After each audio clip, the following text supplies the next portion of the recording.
Você sabe que a gente está repercutindo aqui a questão do Adélio Bispo, sim, a gente está em 2024, mas isso repercute até hoje e tem coisa mal explicada até hoje, ok? Então, vamos trazer para vocês aqui com exclusividade um vídeo do Jair Messias Bolsonaro explicando aquele trecho que a gente trouxe do Pavinato, na qual eu coloquei que possivelmente o Adélio teria sido visto próximo ao Bolsonaro dias antes, que o Adélio possivelmente teria estado com o filho do Bolsonaro dias antes, o Carlos Bolsonaro. Tem uma entrevista do Bolsonaro que eu separei para você, no qual ele fala que foi sim seguido por Adélio Bispo. E aí a gente vai cruzar informações, que é o que a gente mais está fazendo aqui no canal. E além disso, tem uma entrevista exclusiva do Sargento Max, que acompanhou o Bolsonaro no dia da facada e vai contar o outro ângulo. Você ouviu aqui já em vídeos anteriores o Adélio falando do dia da facada, e agora é muito importante ter a visão do segurança do Bolsonaro, que estava com ele no dia da facada em Minas Gerais, tá? Não perde nenhum detalhe, fica comigo até o final. Se não está inscrito no canal, se inscreva, ative o sininho das notificações e se já é inscrito, você sabe, comenta aqui do lado, deixa o seu joinha e compartilha nos grupos de WhatsApp. Vamos ver o que o Bolsonaro falou ao podcast Colab em relação ao Adélio Bispo. Presta atenção nisso aqui, porque isso aqui é ouro, tá? Informação valiosa que a gente aqui, a nossa equipe de produção, pesquisou e encontrou para você. Olha só, faz mais sentido, né? Não é puxando o saco, né? Mesmo porque eu já falei, eu não conheço o Bolsonaro. Quem aqui do chat conhece o Bolsonaro? Quem já apertou a mão do presidente? Quem esteve com ele? Aqui nós não estamos falando de amigos, nós estamos discutindo o futuro do nosso país, tá? Só que essa questão dos advogados, quando o Bolsonaro traz, é muito comum, tá bom? E aí eu tenho que falar para vocês uma questão aqui, não é ser advogado do diabo, não. Presta atenção que você vai entender limpamente, esquece o lado político que a gente tem pessoalmente, vamos lá. Quando ele atinge o presidente da República e dá toda aquela repercussão, chovem advogados para defender o Adélio, porque advogado é o maior urubu que existe. E eles adoram uma coisa que se chama mídia. Tá? Eu fui para Curitiba, eu entrevistei um dos advogados que defenderam o goleiro Bruno, para você ter uma ideia. Eles amam casos de repercussão, é a chance de realmente fazer o nome, mudar o escritório de patamar. Então eles pegam causas de graça, às vezes. Tem advogado que paga para defender esses casos midiáticos, tá? Suzane von Richthofen, goleiro Bruno, maníaco do parque, porque é a chance deles aparecerem na televisão, de diminuir pena, já sabe que o cara vai ser condenado, não tem jeito, então qualquer coisa que eles fizerem vai ganhar, né? Não vai perder. Então é por isso que aparecem os advogados. Até aí não caracteriza que ninguém esteve por trás. Ele achar que poderia ele atentar contra o Carlos Bolsonaro, responde a pergunta e a colocação do próprio canal 247 que falam que o Adélio teria sido visto com o Carlos Bolsonaro dias antes da facada. Tá? A questão dele viajar para Florianópolis e voltar para Minas para atingir, revela sim um monitoramento da questão. Então, quando ele fala lá no tribunal que foi um imprevisto, não, Adélio, não foi um imprevisto. Foi um previsto, muito bem previsto e calculado. A atitude que você teve foi um previsto, não foi um imprevisto. Então está explicado, e na cabeça do Bolsonaro, pelo que tinha sugerido no canal 247, era um vínculo do Adélio com o Carlos. E para comprovar isso é fácil. É só pegar o WhatsApp de um do outro aí que está sendo apreendido o celular da família Bolsonaro toda hora e ver se tem diálogos entre Carlos Bolsonaro e Adélio. Se tinha diálogos amistosos, realmente é doentio, né? Pensar que um filho pode ter pedido para atacar o pai, mas começa a fazer algum sentido. Se não tem diálogos de Carlos Bolsonaro com Adélio Bispo, isso é uma baita de uma teoria furada, tá? E aí o presidente mesmo atesta que ele esteve onde o Carlos Bolsonaro deveria estar, mas talvez por sorte ou por alguma outra questão ele não foi no dia no clube de tiro. Vamos para a entrevista exclusiva do Sargento Max, que esteve no ato do crime no dia do esfaqueamento. Também em entrevista a um podcast, a gente já fala aqui, já dá o crédito no canal Thiago Parigiani. Vamos lá, Sargento Max viu tudo e assim como a gente deixou o Adélio falar o ângulo dele, a gente vai colocar o sargento que estava fazendo a segurança de Bolsonaro no dia da facada.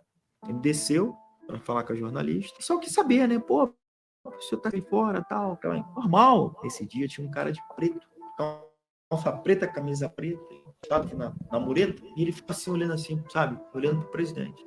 Quando eu atravessei a rua, eu escutei um disparo. Podcast Fala Glauber. Depois daquele disparo, todo mundo, aquela correria toda. Aí eu olhei assim, eu vi ele com a mão aqui, na barriga. Com a camisa amarela do Brasil, com a mão aqui. Falei, porra, o presidente tomou um tiro. Eu imaginei que aquilo ali fosse um objeto cortante. Assim, o cara passou a faca, sei lá, ia fazer uma asepsia ali, dá 2 pontinhos, eu imaginando. Sim. Só que eu comecei a perceber mudanças no presidente, no deputado Bolsonaro, né? Porque ele começou a ficar muito branco, lábio branco. Aí eu, para deixar ele mais confortável, eu tirei o sapato dele, né?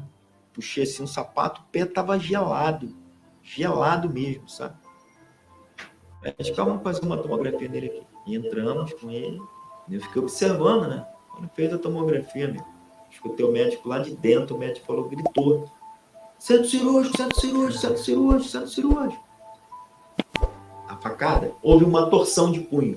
Quando o cara deu a facada, o Adélio, ele torceu o punho. Então, aquela facada furou o intestino, né? Aquela curvatura, né, que tem o intestino, né? A forma, furou em 3 lugares. Perfurou, teve 3 perfurações. E a ponta da faca pegou numa artéria que passa atrás do coração.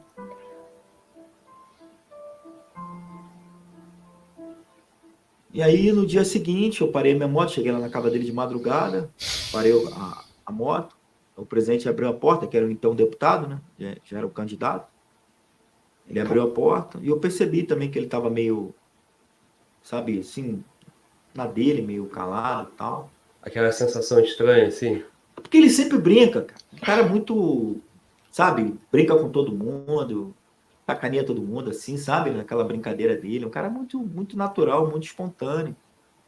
Então ele chegou lá, eu brinquei e falei, e aí, chefe, tudo bem? Ele, tudo bem, não sei o quê. Eu percebi que ele estava meio... O Cordeiro chegou também. Da Polícia Federal, porque todo candidato à presidência tinha segurança da Polícia Federal. E aí começou a chegar a segurança também, né? E eu fui no carro dele, eu estava dirigindo o carro, um dos carros e tal. Isso no dia 5, no dia anterior. No dia anterior. Esse briefing nós fizemos no dia 5. Uhum. Dia 6, nós saímos do Rio em direção a Juiz de Fora.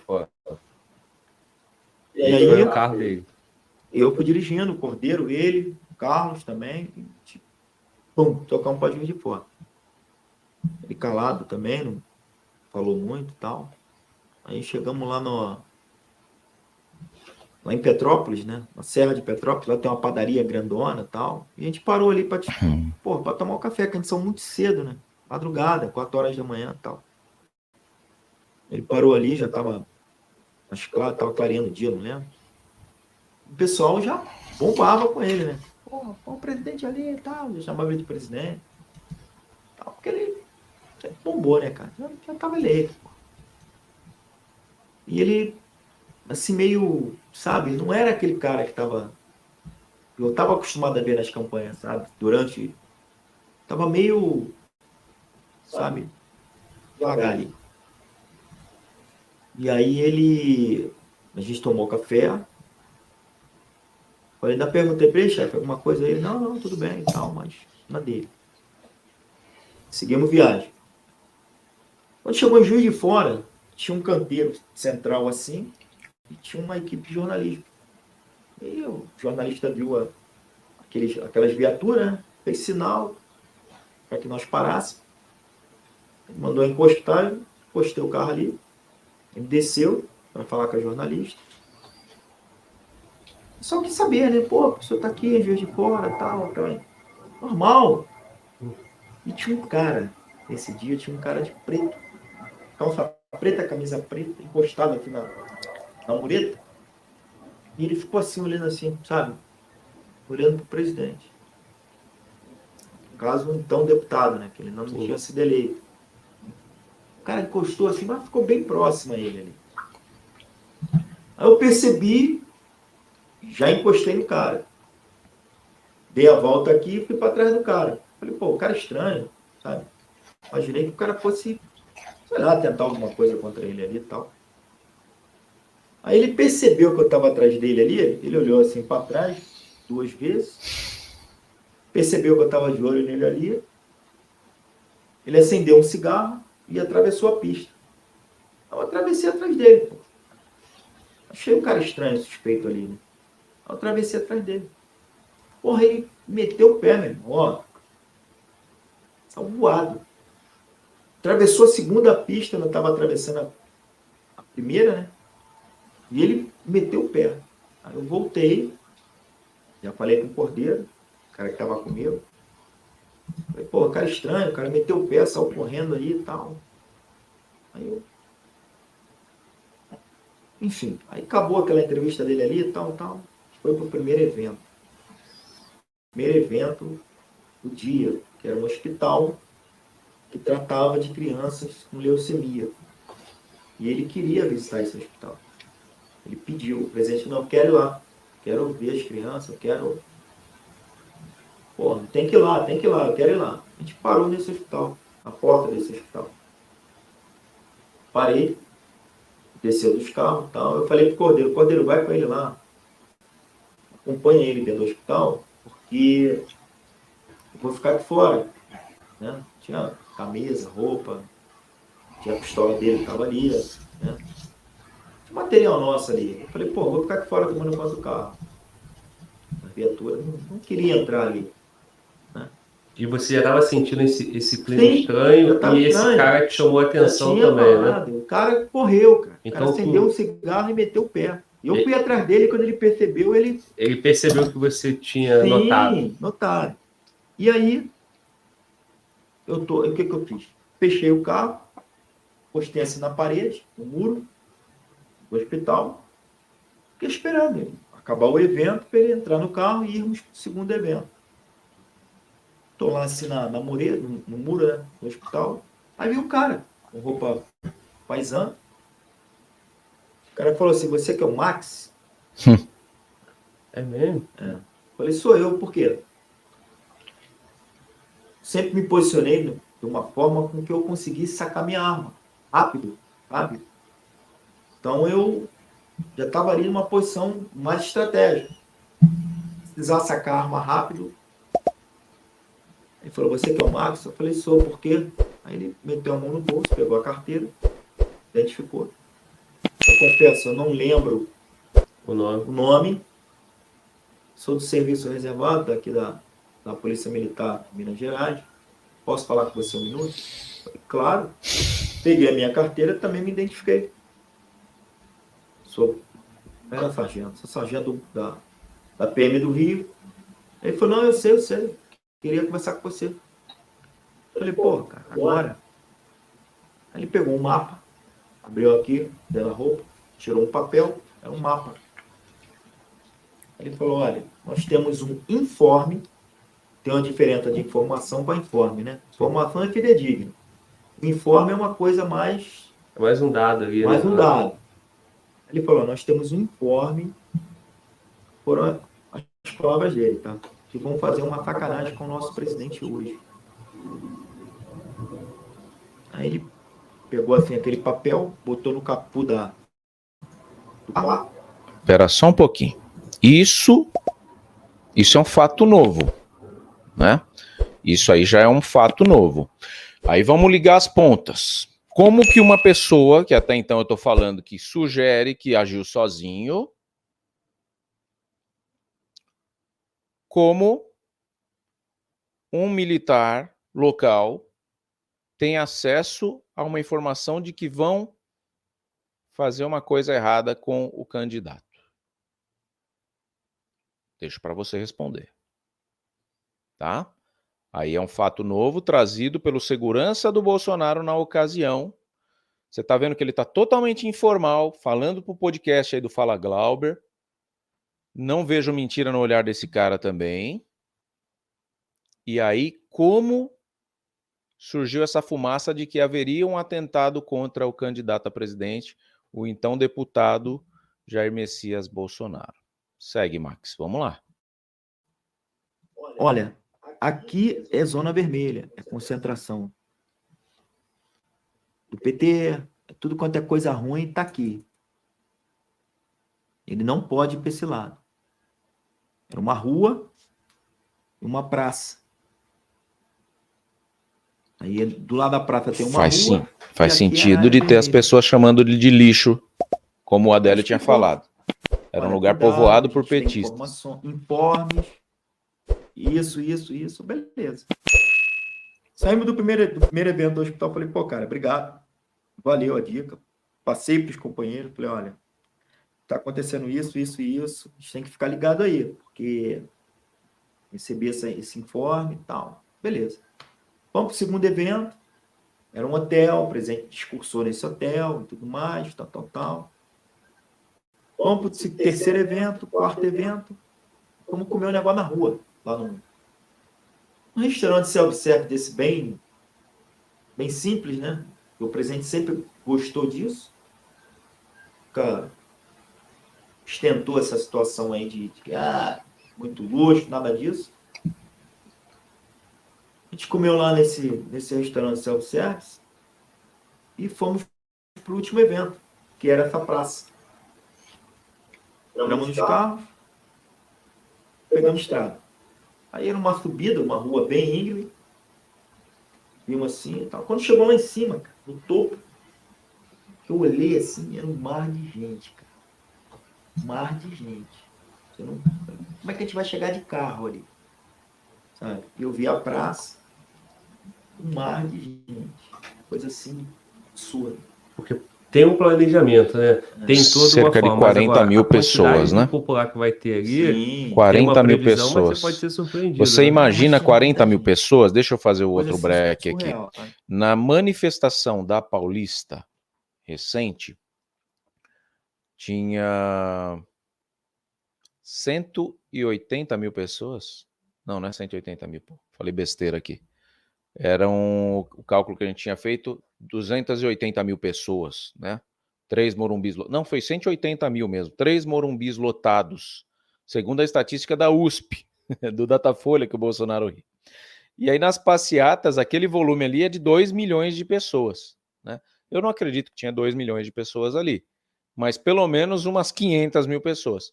Você imagina 40 mil pessoas. Era aquele... Vamos pelos dados da USP, vai, não vamos contrariar eles.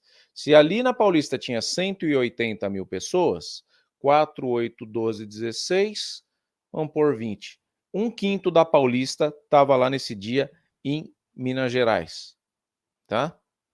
1/5 daquilo ali da Paulista. É um emaranhado, era uma praça, não era a Avenida Paulista. Então você imagina o que era a dificuldade para chegar até onde o Bolsonaro precisava. Vai lá, Max, segue. Eu vi o carro, o pessoal quando viu o comboio descer na rua, já foi para a rua, sabe? Já foi para o trânsito ali. E a gente, eu buzinando assim, tal. Aí cheguei nessa praça. O que ele ia fazer ali? Ele ia apenas atravessar a praça aqui, ó. A gente pegou os carros, deu uma volta, ficamos esperando ele atravessar aqui. E só foi falar com o povo. Entendeu? Coisa assim, bem rápida. A gente ia era o último evento. Ele ia atravessar essa praça, entrar no carro, e nós íamos em direção ao Rio de volta. Já tinha cumprido a missão. Aí, peguei o carro, parei aqui, ó. Abri a porta, fiquei esperando ele atravessar aqui. Já foi nas costas do pessoal, né, cara? Aquela coisa toda. Quando chegou aqui, ele não entrou no carro. Ele acabou sendo conduzido Pelo povo. Né? pelo povo, pela multidão. Ninguém imaginava.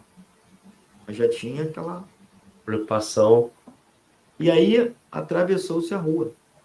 Foi para aquela área onde o policial... Que é aquela cena dele, ele tá no carro, né? Na porta do carro. Sim, quando ele atravessa, eu falei, ih, caramba, ele não entrou no carro, pensando, né? Eu bati a porta do carro, tranquei. Quando eu atravessei a rua, eu escutei um disparo de arma de fogo. Estampido. Aí eu, depois daquele disparo, todo mundo, aquela correria toda. Aí eu olhei assim, eu vi ele com a mão aqui, a barriga. Com a camisa amarela do Brasil, com a mão aqui. Falei, porra, o presidente tomou um tiro. Isso que eu ia te falar, né? Imaginei que Tu escutou o estampido Estampido, e com a mão a aqui, história do tiro é arma outra. de fogo. Vou explicar depois o que foi o estampido. E eu imaginei, falei, porra, o presidente tomou um tiro, né, cara? Aí a Polícia Federal estava ali com ele. Vamos ressaltar aqui o trabalho de excelência que foi feito por eles. Tá? Eles fizeram um briefing de tudo. Tipo, foram em hospitais, saída mais próxima, caso acontecesse alguma coisa, onde é a delegacia, onde é o hospital, como ia extrair. Então, os caras foram 10. É aquilo que eu contei lá desde o início. Quem vive de sorte é cigano. A gente tem que viver do nosso conhecimento, da nossa técnica. E eles realmente fizeram a diferença naquele momento. E aí, quando eu consegui chegar, eu estava com a mão aqui, na barriga. Falou, eu acho que eu levei um chute. Porque ele não sabia o que tinha acontecido naquele momento. E aí, a Polícia Federal botou ele dentro do carro, extraiu ele dali, né? Tirou ele dali. E o Adélio já tinha sido seguro ali, já tinha prendido o Adélio. Só que o povo queria linchar o Adélio. E um dos policiais federais preservou a vida do Adélio. É sua missão. Isso é que é bacana também, sabe? A gente tem que... é o certo, cara. O cara preservou a vida do Adélio. Então, aquele disparo que ele fez, eu também não tenho certeza. Eu ouvi falar que o disparo foi no cadeado do portão. Tinha uma garagem e o policial federal queria ficar ali dentro com o Adélio, naquela garagem ali, para preservar o cara. Porque ele não queria meter a porrada, que ia linchar ele ali. E é dever do policial fazer isso, sabe? Então, é mérito também desse policial, sabe? Ele agiu correto na legalidade. Então, o disparo... Seria legal ouvir esse policial, né? Também, o que o Adélio falou, as primeiras palavras depois da facada para ele. Isso seria legal. Outros falam que foi para dispersar a multidão, para ele ficar com o Adélio ali dentro. E esse policial também chegou a ser agredido, porque o povo queria pegar o Adélio.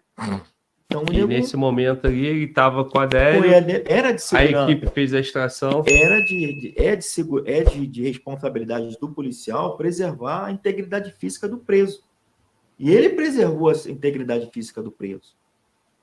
E aí, a gente já foi para o hospital. E aí saiu aquela extração, né? Botou no carro e foi. Tu estava nessa equipe? Já estava, eu estava com eles ali o tempo todo. Eu e o Capitão Cordeiro, a gente estava junto. A gente viajava no carro da Polícia Federal também, no carro dele, estava sempre junto ali. Estava ali para famar com o presidente. E aí, quando chegou no hospital, eu peguei uma maca. Eu desci, peguei uma maca, uma cadeira, e alguém falou, vamos, pega a maca. Eu peguei, no início tinha uma cadeira, e não, pega a maca. Aí eu peguei a maca, puxei assim, ele deitou na maca, mas estava bem, sabe? E eu não vi sangue, zero, camisa amarela, só vi a roupa cortada ali. E aí, o médico veio, olhou, aí eu levantei a camisa, eu vi um cortezinho assim, desse tamanho. Cortezinho pequeno, sei lá, 3 centímetros. Uma faca fina.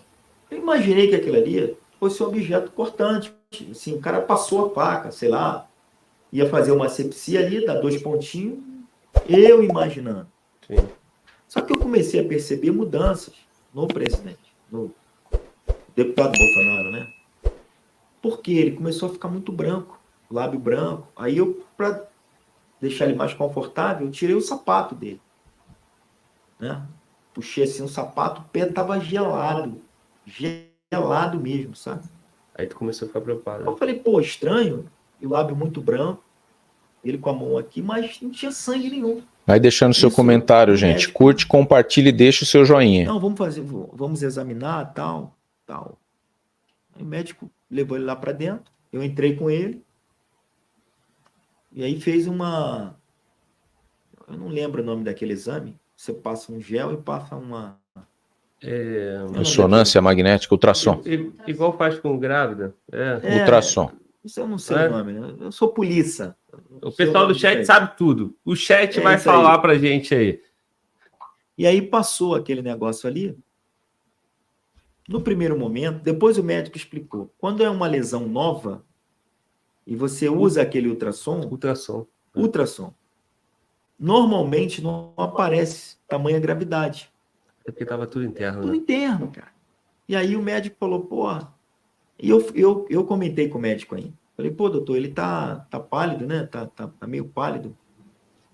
Aí o médico falou, não, vamos fazer um outro exame aqui, vamos fazer uma tomografia. Aí nós entramos. O médico perguntou, quem tá com ele? Falei, eu tô, pô. O médico, vamos fazer uma tomografia nele aqui. E entramos com ele. Eu fiquei observando, né? Quando fez a tomografia, amigo. Escutei o médico lá de dentro, o médico falou, gritou. Centro cirúrgico. E aquela correria... Assim, cara, tudo é Deus, cara.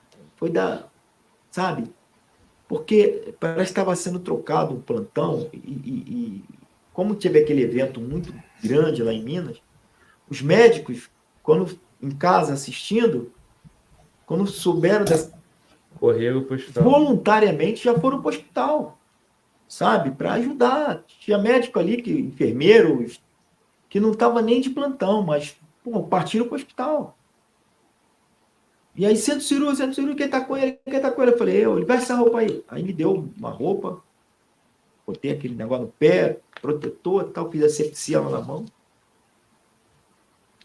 E fui pro centro cirúrgico com ele. Então, tu foi o acompanhante dele?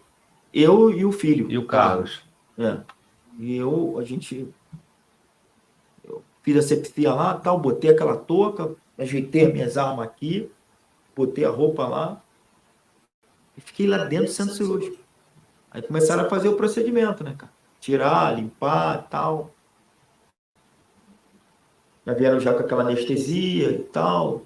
Aqueles procedimentos iniciais ali. Cara, veio o cirurgião.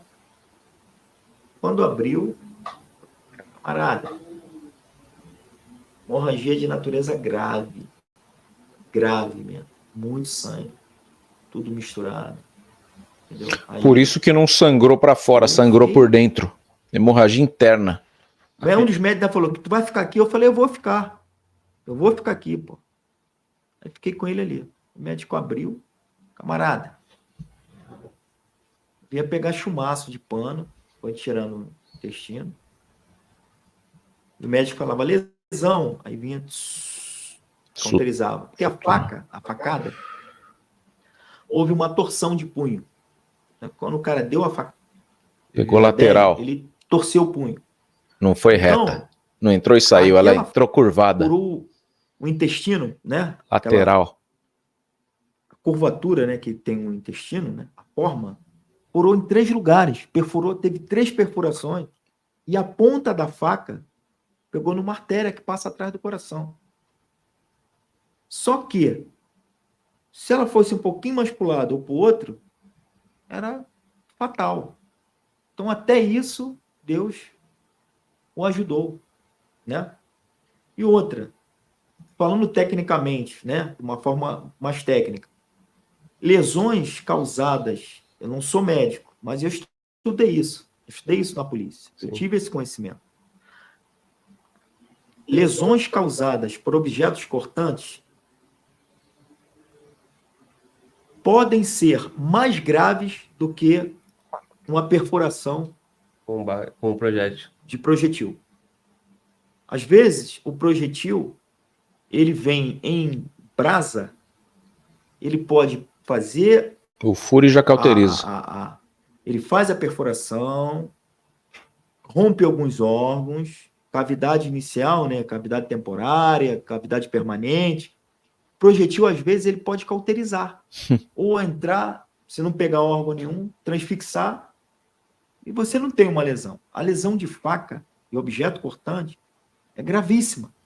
Na maioria das vezes, traz efeitos colaterais maiores do que disparo de arma de fogo. Claro, proporcional ao tamanho da lâmina, o calibre da arma, a distância da... Sim. Então, isso é tudo proporcional. O que tá dando destaque é que com aquela faca daquele tamanho, com a forma como foi... Foi mais grave do que se fosse um tiro. Não Sim. um tiro de fuzil. Sim, um 380. Ou talvez até um 9mm, Sim. né? Então, aquilo ali aquela facada foi muito grave, cara. Aquilo ali foi uma tentativa de homicídio contra o presidente. E aí começou a tirar um intestino, fazer cauterizar.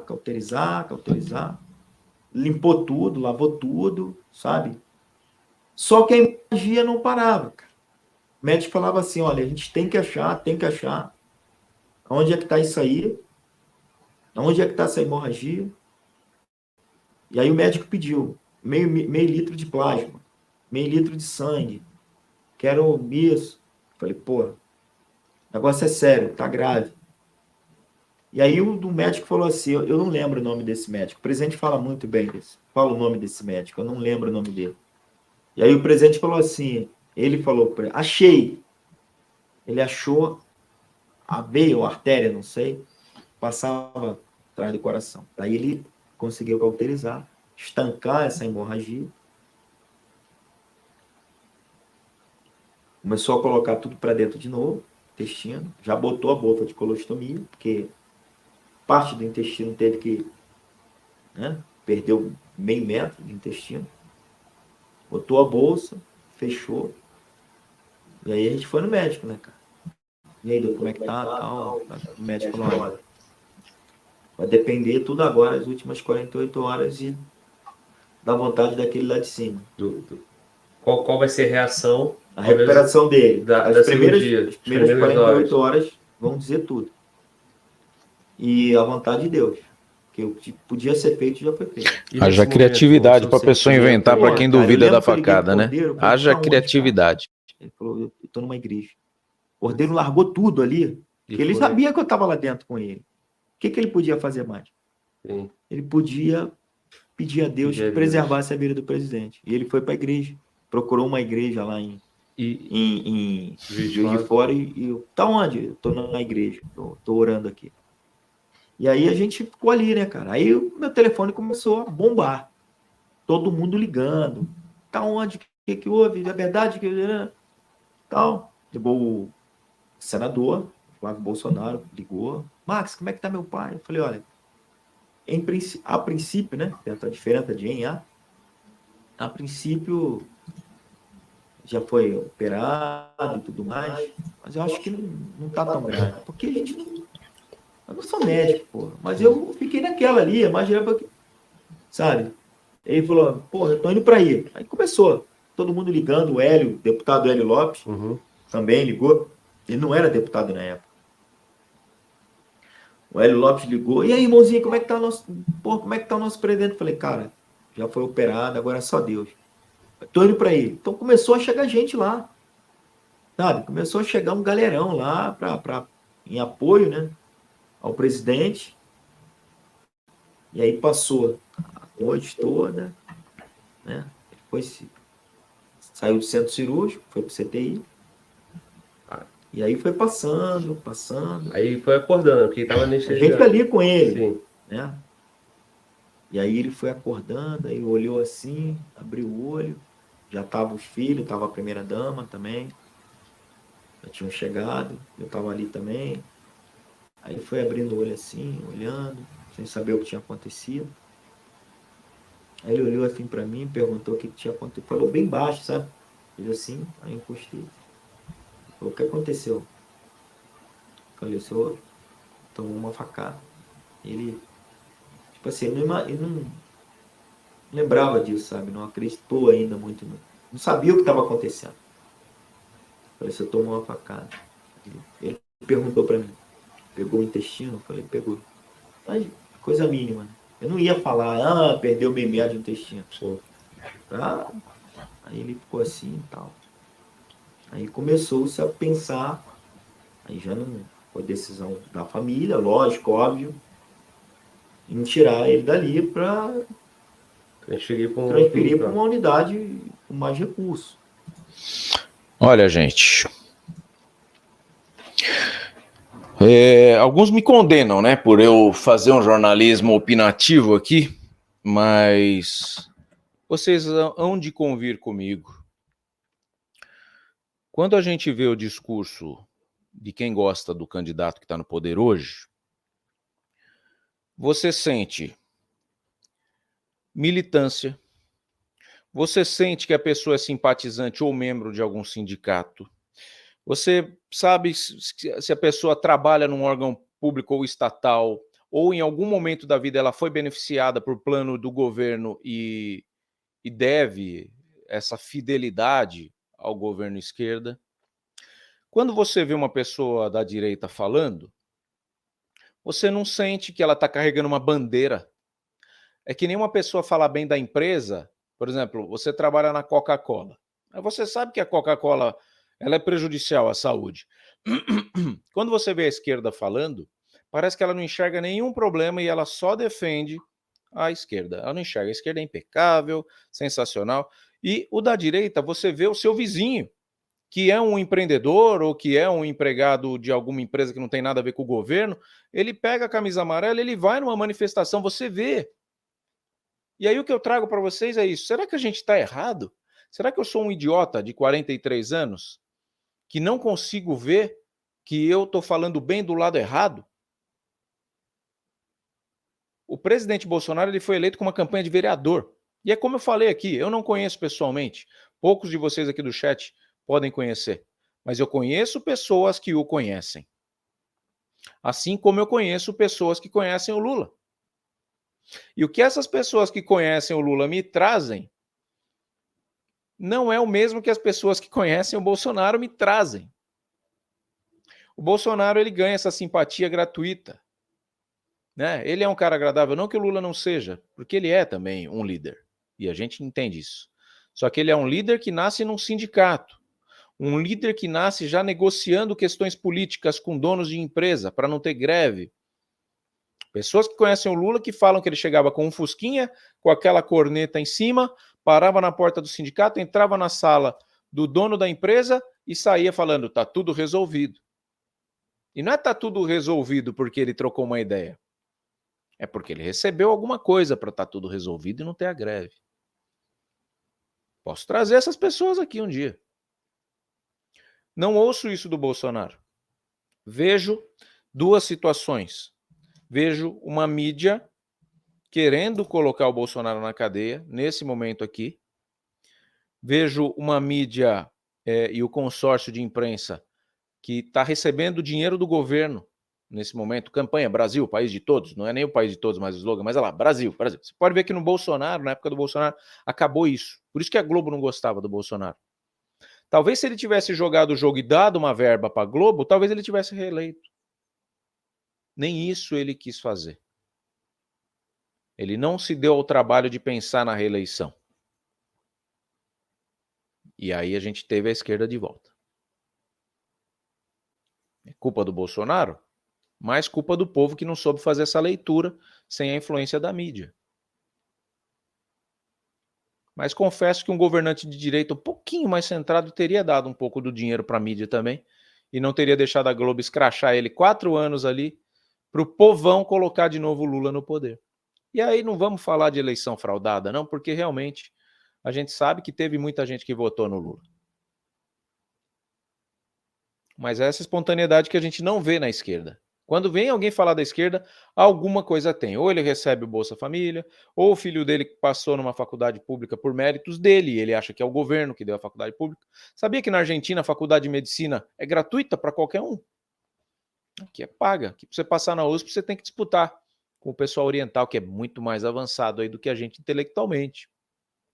Fala por experiência própria, já cansei de perder concurso para os orientais.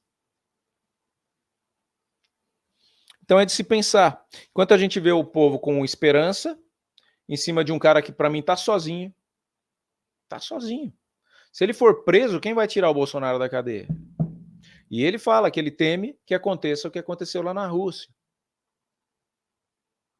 O Putin matando tudo quanto é rival político. Né? Sabe que o Lula simpatiza um pouco com o Putin. Esperamos que não aconteça uma nova tragédia nesse país. Fica o relato do segurança, fica o relato do Adélio Bispo para você tirar a sua conclusão e tentar montar esse quebra-cabeça, enquanto o Cabrini não enquadra o Adélio Bispo para a gente saber a real. Mas pelo que a gente trouxe aqui no canal até hoje, eu acho que já dá para montar bem esse quebra-cabeça. E eu acho que você já tem o seu veredito. Fala aqui para mim qual é o seu veredito no seu comentário. O que você acha que levou o Adélio a tentar esfaquear o Bolsonaro? Foi uma ordem divina mesmo? Teve viés político? Não teve? O que você acha que vai acontecer com o Bolsonaro? A PF vai conseguir prender o capitão? Ou isso tudo vai ser uma cortina de fumaça aí da esquerda, somente para passar as eleições e depois de outubro a coisa volta? Porque o grande medo da esquerda é ter o Bolsonaro mesmo inelegível como apoiador de candidatos a prefeitos, a vereadores, e fazer municípios e cidades fortes, e aí fica mais complicado para eles terem esse aparelhamento, como já está tendo na STF, é Zanin, é Dino, né? É o Xandão que está ali com eles também. Me conta tudo, não esconda nada, faça como nossos governantes, pense apenas em você, e se estamos aqui por você, esteja aí por nós.